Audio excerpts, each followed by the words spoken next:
Patriotism, one who loves their country. The motherland.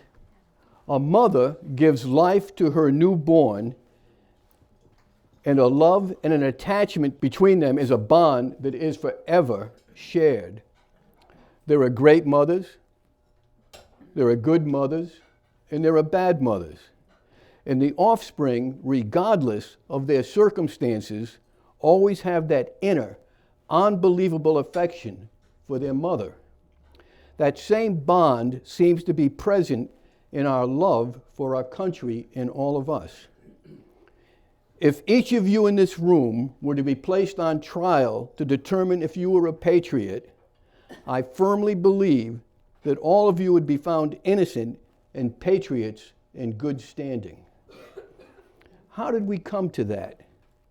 I believe that each of us here have become patriots basically the same way.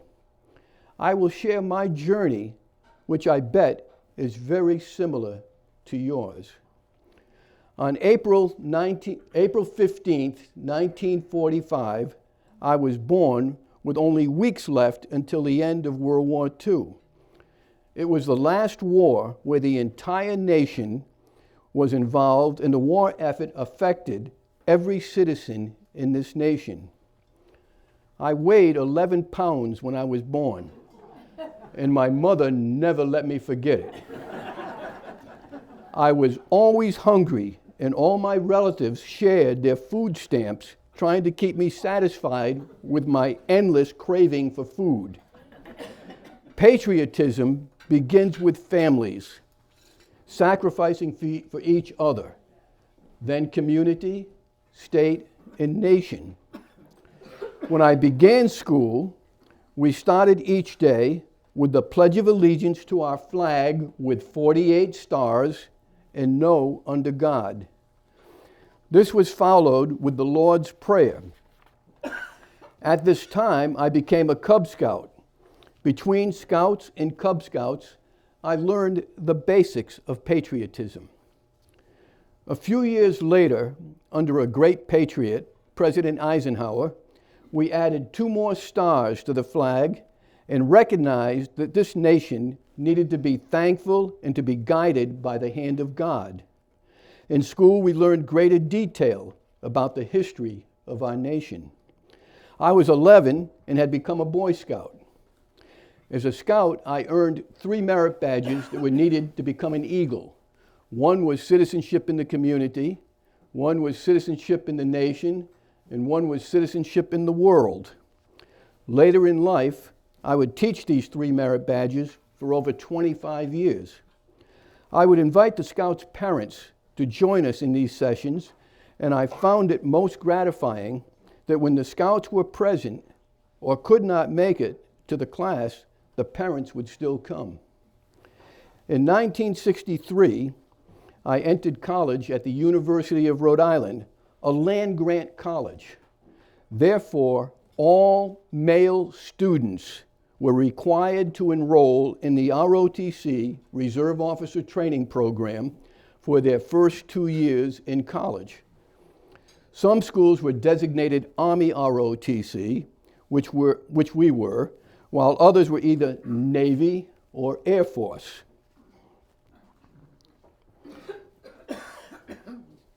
Our instructors were active duty Army. We had military uniforms, military classes, and our own M1 rifle that we had to clean every week, and participated in drill on a large field every Tuesday from 1 to 3 p.m. Once you had completed your 2-year obligation, you had the option to enroll in the advanced ROTC program to become an officer in the branch of service your school represented. I elected to do that. Why?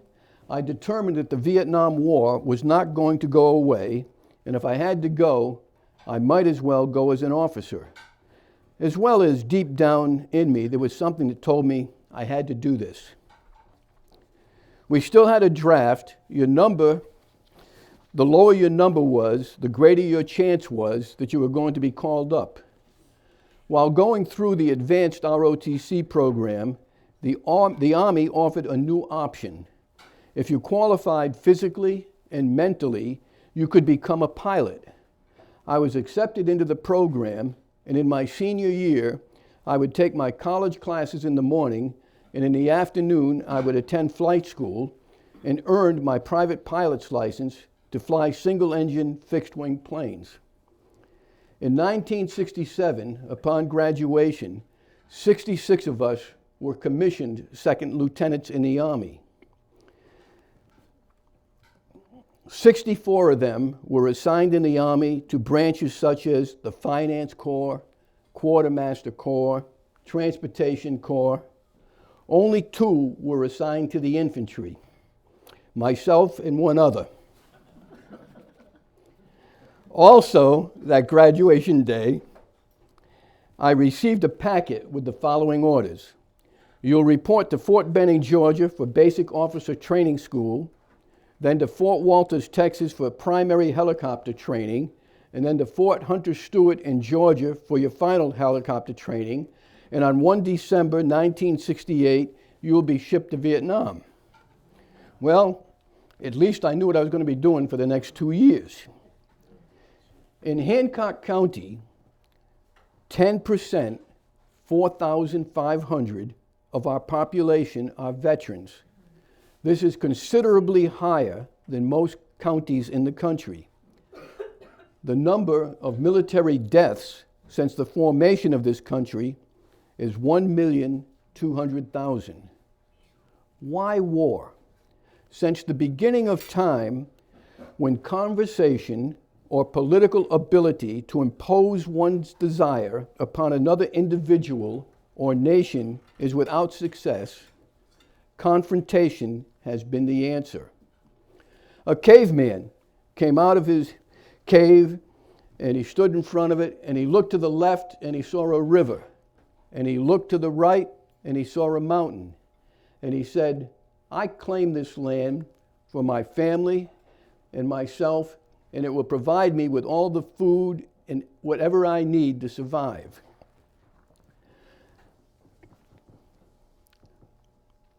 A second caveman came out next door, and he was chasing a small animal, and he had his own territory, but the animal crossed the river and went into the first caveman's area.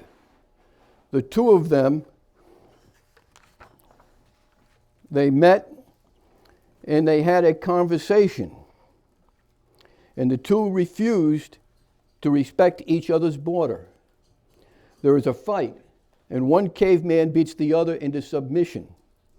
Caveman number 1 states that not only will caveman number 2 need to respect his borders, but he has taken over caveman number 2's territory, and he will be required to not only provide food for himself, but for him. If he doesn't, he will beat him again, and a nation begins. Violence formed most nations. So nations were formed and patriotism was learned, and wars continued. About 500 years before Christ was born, a man named Sun Tzu wrote a book titled The Art of War. His theories are as timely today as they were back then. 2 examples. Listen to this closely. To fight and conquer in all battles is not supreme excellence. Supreme excellence consists in breaking the enemy's resistance without fighting. Kind of like peace through strength. China, over 2,500 years later, is still using this principle. They presently have the largest army and more Navy ships in the world than anyone else. By intimidation, they hope to have the island of Taiwan returned to them without war. The second example that Sun Tzu had is, know the enemy and know yourself. In 100 battles, you will never be in peril. Know the enemy, intelligence gathering, find his weakness and exploit it. But to do this, you also must know your strength and weakness, and you must be realistic and true to your capabilities, or you will fail. On that end, in battle in Vietnam, I learned quickly and effectively that he who is less confused has a great advantage. In the height of battle, I found he who is most calm, observant, and decisive has a great advantage over the foe. Patriotism runs high in war. Today, there are 196 countries in this world. That's about 50 more than we had when we were all going to elementary school. Reporting authorities state that somewhere between 32 and 56 countries are presently in conflict. War has its principles. I would like to share with you the 9 basic principles of war. Why? So when you learn of war news around the world, you might understand it a little bit better. I have on this sign the acronym MORS Mouse. These stand for the 9 principles of war. The first M is for mass. Mass combat power at a decisive place in time. Coordinate, synchronize, and harmonize combat power where it has the desired effect on an enemy force in the shortest amount of time. A great example of that is D-Day in World War II. Before D-Day on June the 6th, we had troops, aircraft, Navy ships all over the United Kingdom. And then at one time, we brought them all together and created the largest armada that had ever been assembled in the world, and we hit the beaches at Normandy. That's an example of mass. Objective. Again, pay close attention to this one. Assign every subordinate unit in a team a clearly defined and attainable objective. It matters little to the subordinate commander that his task is decisive, shaping, or sustaining in the biggest picture of the mission. To that subordinate commander and unit, each task is decisive. An example of this, in the Korean War, we began peace talks with the North Koreans and the Chinese, and there was this hill that had absolutely no military value whatsoever. It was called Pork Chop Hill. And while this peace conference was going on, we would try and capture that hill, and the Chinese and the North Koreans would try and keep us off of it. And the battle went back and forth. A lot of lives were lost. The North Koreans and the Chinese were trying to see if they pulled out of the peace conference, did we really have the moral fiber to continue the fight? And therefore, we sacrificed a lot of men to show them that we had that, and the peace talks went on and concluded. Security. Never allow the enemy to gain an unexpected advantage. I'm sure you have all heard over the time, loose lips sink ships. No matter what part of the fighting you're in, from the smallest element to the largest, the more secretive you can keep it, the advantage that you have. Surprise. Strike the enemy at a time or a place or in a manner for which he is unprepared. Surprise does not always mean to startle the enemy, though that is certainly acceptable. In 1836 in Texas, Santa Anna had a huge Mexican army, and he attacked the Alamo, and he defeated them after several days and killed everyone that was there. Often the short distance was Sam Houston with a ragtag army. Santa Anna went after him. Sam Houston kept going further and further away from San Antonio, trying to approach the Louisiana border. When he got about 180 miles away, just past where present-day Houston is, there was a place called San Jacinto. At that particular time, Sam Houston said, "We're ready." Santa Anna has let his guards down. It's siesta time. They're all in their tents taking a nap. We have an advantage here that we can attack. They attacked him and decimated his military, captured Santa Anna, and therefore Texas became an independent nation and free. Maneuver. Gain and retain maneuver to place the enemy in a disadvantage. Maneuver is the flexible movement of forces within the battle space. Force the enemy into a location where you have the advantage. A great example of that occurred about 30 miles from here, the Battle of New Orleans.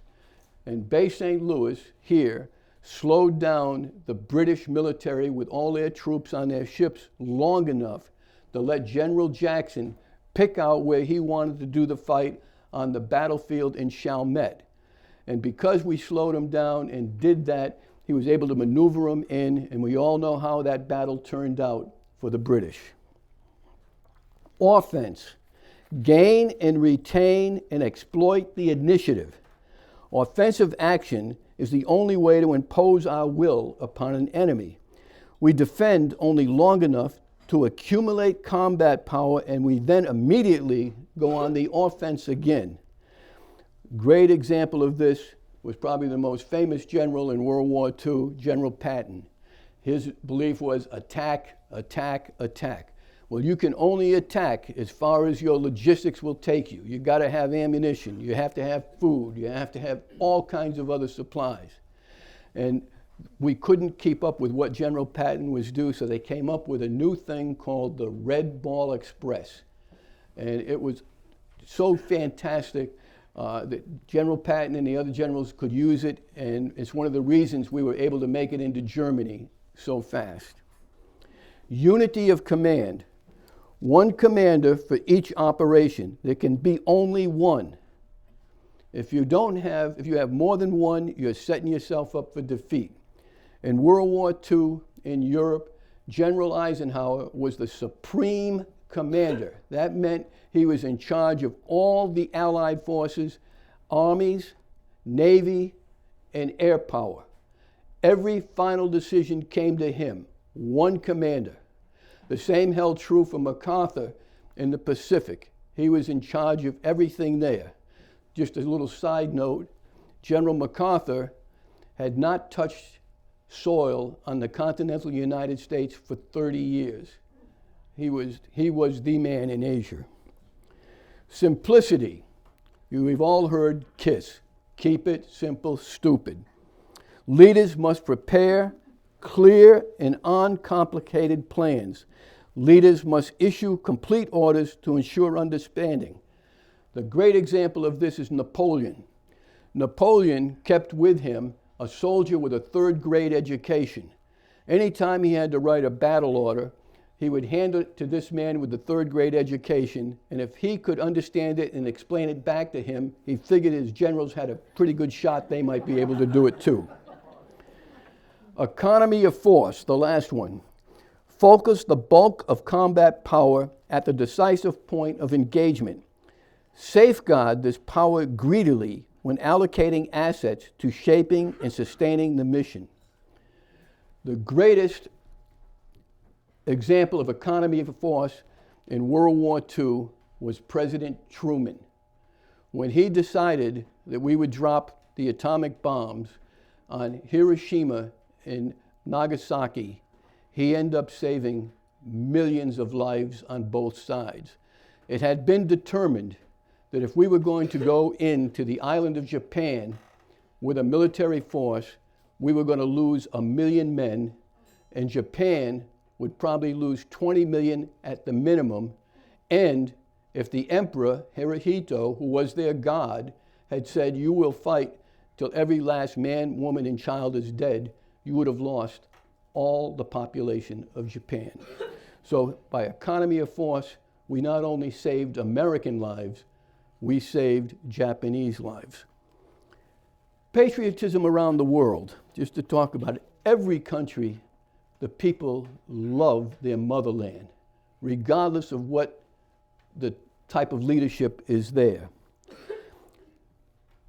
When the Japanese hit Pearl Harbor, we decided that we immediately wanted to hit Japan to let them know that they were vulnerable. So a Lieutenant Colonel Doolittle, Jimmy Doolittle, he trained 80 men that had aircraft how to get their bombers off of an aircraft carrier. That had never been done before. They practiced and practiced, and they finally got it down. Now these patriots, these 80 men, they took off from that aircraft carrier and they were flying to Japan, and they dropped their bombs to let Japan know that we meant business. But these patriots knew it was probably a suicide mission because they did not have enough fuel to make it back to the aircraft carrier. So therefore, they had to fly to the coast of China. And China at that time had been invaded by Japan and was being occupied in many sections. And where they were landing, the Japanese were there. Fortunately, of the 80 men, 3 of them were killed during the attack over Tokyo. And then, as they're heading for the China border, the planes, they made it. 8 of the men were captured and held in Japanese prisons until the end of the war. The Chinese patriots, who were our allies at that time, they took these men, snuck them through the Japanese lines, and got them to Chiang Kai-shek, where again, they could be part of the force. Now this area that the planes were landing in was just like the coast of Mississippi, about 75 miles. And it was just like the 3 counties, Hancock County, Harrison County, and Jackson County, with a population of about 250,000, very identical to what we have. So these Chinese patriots took the American patriots, got them to Chiang Kai-shek. The Japanese said, we're going to punish these people. And they killed every single man, woman, and child, 250,000 of them, as well as another 70,000 Chinese soldiers. Another ally in World War II was Russia, under Stalin. In the very beginning, I said there was great mothers, good mothers, and bad mothers. Stalin was a bad mother, but the people of Russia loved their homeland. In World War II, we lost a total of military personnel of approximately 500,000. Russia lost 8.5 million soldiers and another 15 million civilians. They paid the highest price of anybody in World War II from the Germans. But they had patriots. They were patriots regardless of where they were going. And then World War II is kind of unique in that we had Japan that had been a closed society for 500 years. And the emperor, like I said, was their god. And they had convinced the Japanese people that they were the best people in the world. Everybody else was more like dogs and rats. So therefore, they had no problem killing people. And they killed way more people than the Germans even came close to. Germany, in a short period of time, Hitler convinced the nation that the Jews were again dehumanized, and he killed 5.5 million of them. Now, what's interesting is we took and destroyed both of those countries on conditional surrenders. And then we worked to turn those countries around into a democracy. And today, Japan and Germany are 2 of our closest allies. Kind of interesting. The ultimate sacrifice for patriotism is giving one's life. I'm going to take, and Bert's going to show you a couple of people in November that we honored that were Gold Star parents. And this will take about 10 minutes. Gold Star is somebody that had lost a husband, wife, a family member. My brother. Yeah, come on up onto the stage, please.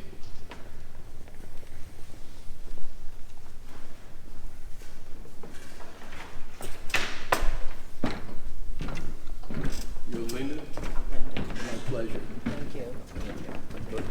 The last time I met this man, she had him working over at OLA cleaning shrimp. We practiced so that they could have a phenomenal lunch. and this is Carol Lee, of course. If I am correct, it was your brother that was killed in Vietnam. Yes. Is there something that you would like to tell us about that? He was Corporal Dennis Michael Ray, United States Marine Corps, and he died April 29th, 1969. And I wasn't home at the time, but I was working at TGMY Family Center, and I remember the Marines coming up that day as I was supposed to go on break, and I knew something had happened, and I knew what my family was going to go through. My parents grieved his death to my father's end only 2 years later, and we're just so proud of him, Corporal Dennis Michael Ray. My daddy was Hold it up close to your mouth. My daddy was on his chair, sleeping, snoring. Me and my mama was playing Yahtzee in the kitchen. We lived on a little gravel street. Cars drove down the street, and they put it in our driveway. Instead of me running through the house to see who it was, I ran through the back door, hit the corner of the house, and there was 2 Marines and a priest. Got out the car, and at that time I heard my mom and dad scream. Told the whole story when they came up. Just remember that so much. And me and my mom used to play Yahtzee every day. After that, she would never play Yahtzee game. Just reminded her of that day. Dennis was one of my older brothers. He always had time to goof around with me. I was 9 years old. I was 11 when he died. And he always had time to horseplay. He was my buddy. I miss him every day. When he came home, he was at the Ramus funeral home, little funeral home, and I was kind of like walk behind everybody. And I just remember this every day we had a little hope. 16 days it took to get his body back from Vietnam. And every day, my mama, we still went to the post office every morning, waiting for a letter, hoping that it wasn't him. As soon as we got to the funeral home, like I said, I was in the back, and I remember my sister screaming, "It's him." That's the last thing I remember, that my sister screamed, it was him. Yes, we do miss him. We want to thank you so much for sharing that with us. And I would like to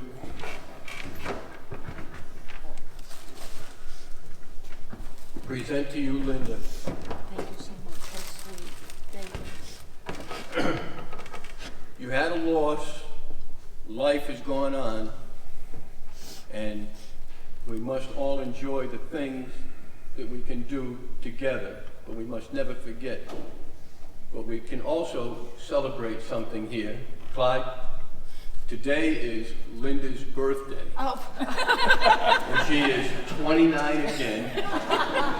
And Clyde would like to sing happy birthday to you. Sweet. All sing together, are you ready? Happy birthday to you. Happy birthday to you. Happy birthday, dear Linda. Happy birthday to you. Thank you. Thank you. Wait, she's 29. She's 8 years older than me. I'm only 21. Yeah, you're No, No, he is not. I actually thought you brought your daughter up. I love him. My mother was presented a Gold Star flag by the American Legion. My parents started the American Legion in Waveland, and unfortunately it was lost during Hurricane Katrina. And not that long ago, when they had the moving Vietnam Wall, I asked the commander of the American Legion, can that be replaced? So I hang the Gold Star banner in my home in honor of my brother. Thank you. Thank y'all very much. Thank you.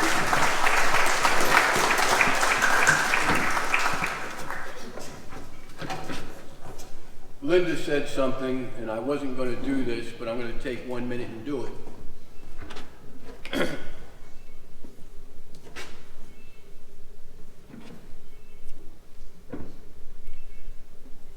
Excuse me, I apologize.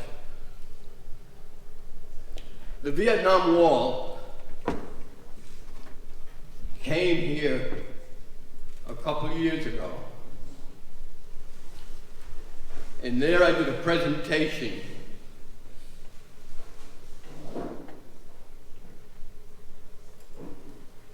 to honor the 8 pilots that were killed in Vietnam that I went to flight school with.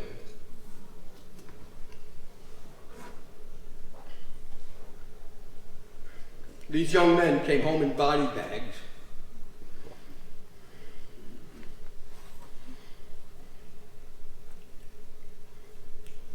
Excuse me, I apologize.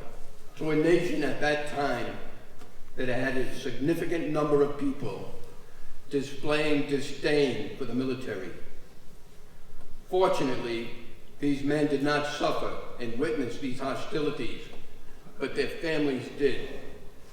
And it took years and years before the nation separated the political endeavors from the sacrifices of these young soldiers and officers. The wall was a great catalyst in recognizing these soldiers for their total sacrifice and their dedication of military duty to serve this nation. The Vietnam War changed the hearts and minds of our citizens, and today all veterans are thanked for their service. I did that in honor of them.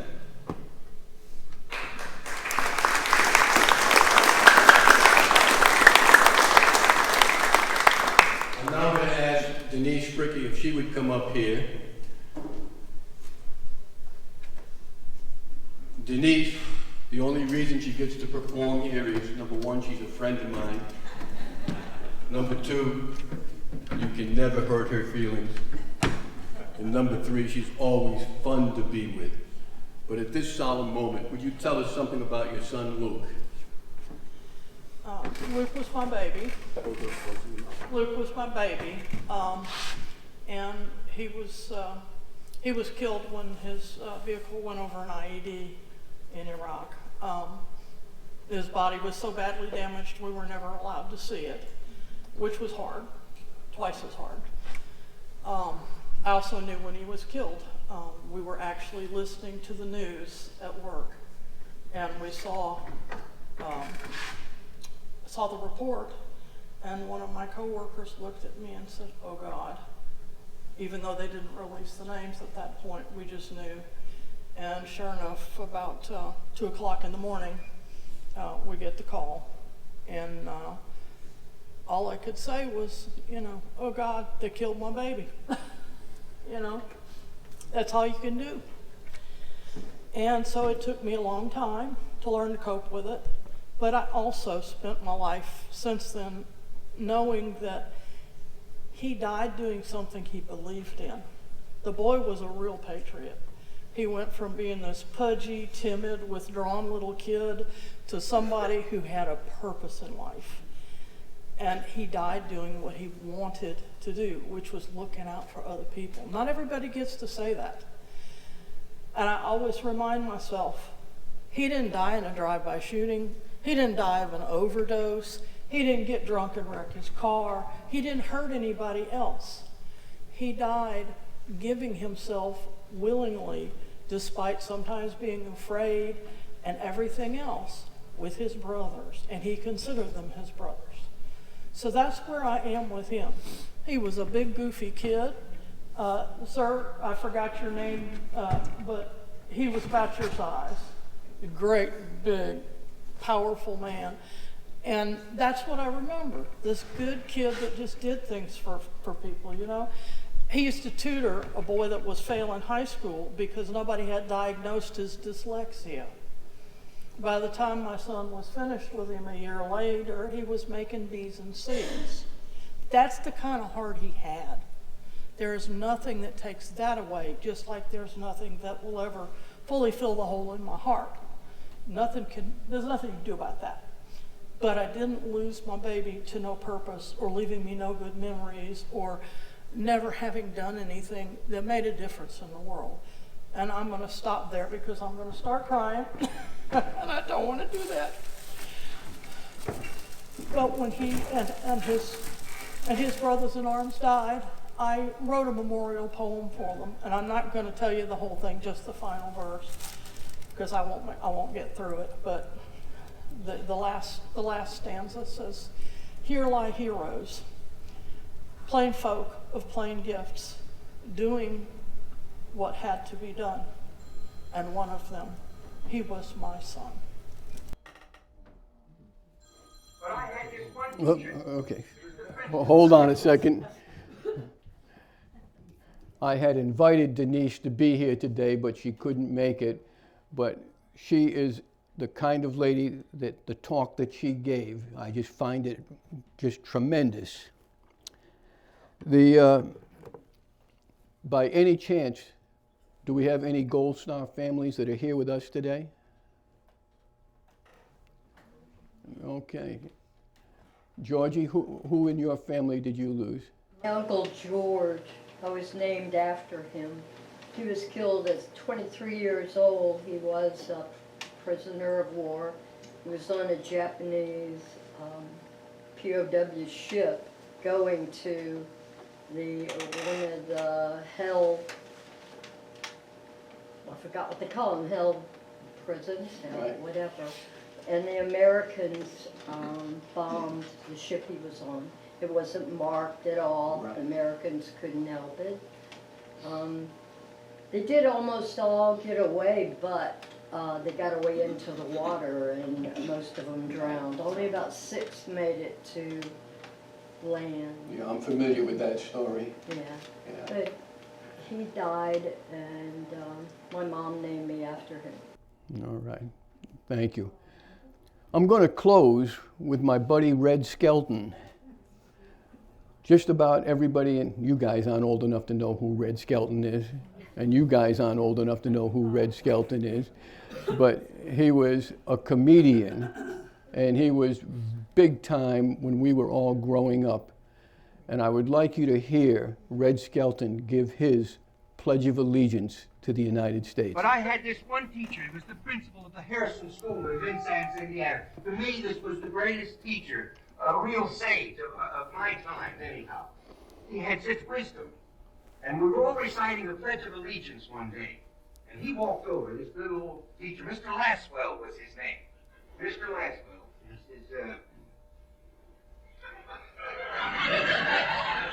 He says, "I've been listening to you boys and girls recite the Pledge of Allegiance all semester. And it seems as though it's becoming monotonous to you. If I may I recite it and try to explain to you the meaning of each word? I, me, an individual, a committee of one, pledge, dedicate all of my worldly goods to give without self-pity. Allegiance, my love and my devotion to the flag, our standard, Old Glory, a symbol of freedom. Wherever she waves, there's respect, because your loyalty has given her a dignity that shouts freedom is everybody's job. United. That means that we have all come together.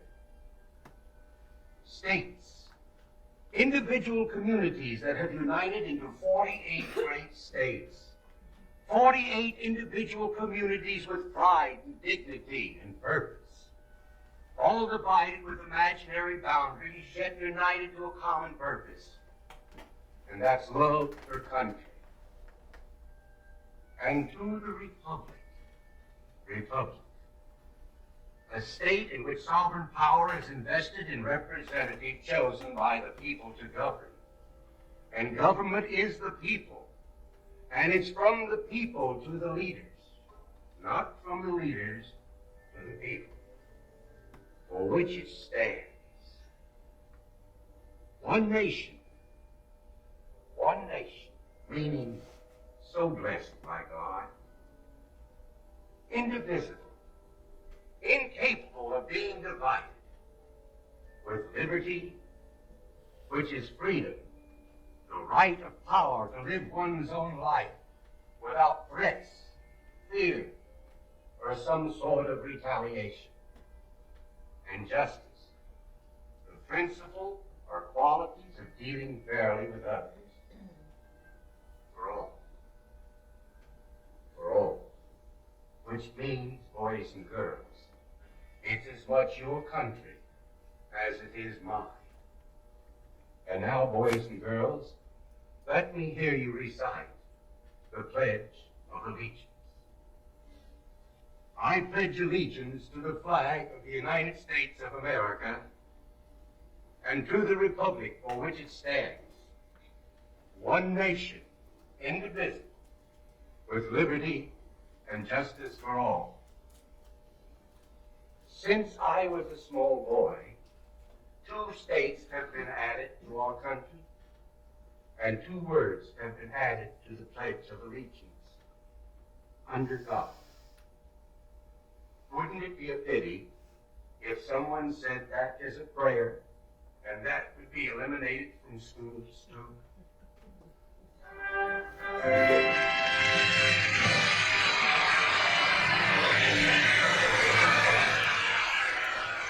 That was done in 1966, and there's nothing that I can say after that. So I just say thank you for letting me speak, and it's a pleasure for me to be with all you patriots. Yeah. Brian?